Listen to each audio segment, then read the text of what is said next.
શ્રદ્ધામાં સઘળું સમાયું હોય છે. વાત શ્રદ્ધાની હોય તો પથ્થરમાં પણ ઈશ્વરને પામી શકાય છે.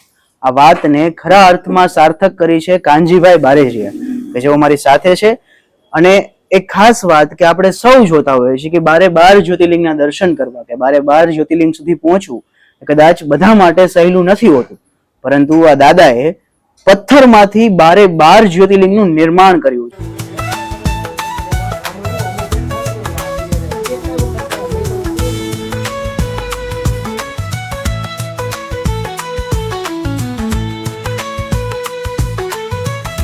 તમે જોઈ શકો છો કે ખૂબ જ આબેહૂબ પથ્થરમાંથી એ 12 જ્યોતિર્લિંગ બનાવી છે. ત્યારે આ બનાવવાનું કેવી પ્રક્રિયા રહી, એના માટે શું મહેનત કરવી પડી હતી, આવો આબેહૂબ આકાર આપવા માટે શું મહેનત કરી હતી, એ તમામ વાતચીત આપણે એમની સાથે કરવાના છે.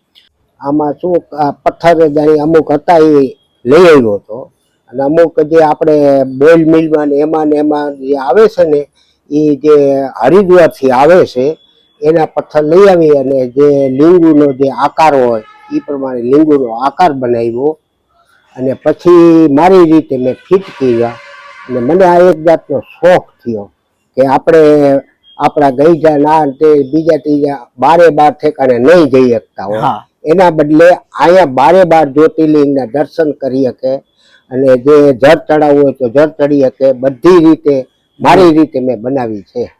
જી, તો આ પ્રમાણે અહીંયા તમે જળ ચડાવવું હોય તો જળ પણ ચડાવી શકો, એ રીતે ખૂબ જ સુંદર મજાની આ તમામ જે શિવલિંગો છે તૈયાર કરવામાં આવી છે. દાદા, આ વિચાર તમને ક્યાંથી આવ્યો અને કેવી રીતે તમે બધા આકારો કેવી રીતે શોધ્યા? પહેલેથી મારે શંકર ભગવાનની હારે લેણા દેણી, હું શંકરનો પૂજારી એટલે માનું જ છું, પણ મને એવું થયું કે આવી રીતે આ 12 બનાવવી અને આ જાતને આ કારણે પછી એક હું ફોટો લઈ આવ્યો.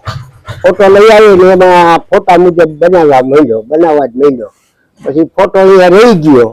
પછી ફોટાને કાંઈ કેવું થયું કે ઉંદર લઈ ગયા. પછી છોકરાને કીધું ભાઈ મોબાઈલમાં જોઈ દે, તો વળી 2 પાર્ટમાં મોબાઈલમાં જોઈ દીધો, પણ આકાર બધામાં હરખો જ આવ્યો. જી, અને ખાસ કરીને કેટલો સમય લાગ્યો છે આ બનાવવામાં અને કેટલી મહેનત લાગી? સમય શું, આમ નિવૃત્ત માણસ છું, છોકરા બધા ધંધો કરે, અહીંયા આવીને ડેલે બેઠો તો એકાદું 2 નંગ કરું, વળી આ હિસાબ કાઢું, વારે નંગ કરી, આ બધું આમ થોડોક આ પથ્થર બધા આકરા હોય ને એટલે મારી રીતે મેં બનાવ્યા છે. જી, ખાસ કરીને દાદાએ એમની રીતે આ સુંદર મજાની આટલી બધી 12 શિવલિંગો અને ખરેખર શ્રદ્ધાથી બનાવેલી છે.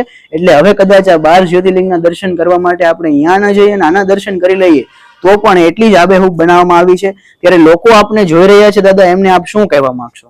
લોકોને એ કહેવા માંગુ છું કે જે આ અત્યારે રહી એ આપણા જે આ બધા અમુક ટ્રકમાં જવું પડે, પ્લેનમાં જવું પડે, આ પ્લેનમાં જે જઈએ હતા ને એ અમુક ઠેકાણ નથી પહોંચી, એટલે બદ્રી કેદારની ઓલા ટીવીમાં જોઉં ત્યારે પુષ્કળ થાય પડે. આ તે હવે ઠેઠથી પાછા આવે, એના બદલે અહીંયા દર્શન થઈ જાય. આ પથ્થરની જ છે, અસલ ઓરિજિનલ પથ્થરના જે શિવલિંગો બનતી હોય એ જ પથ્થરની મેં આ શિવલિંગો બનાવી છે.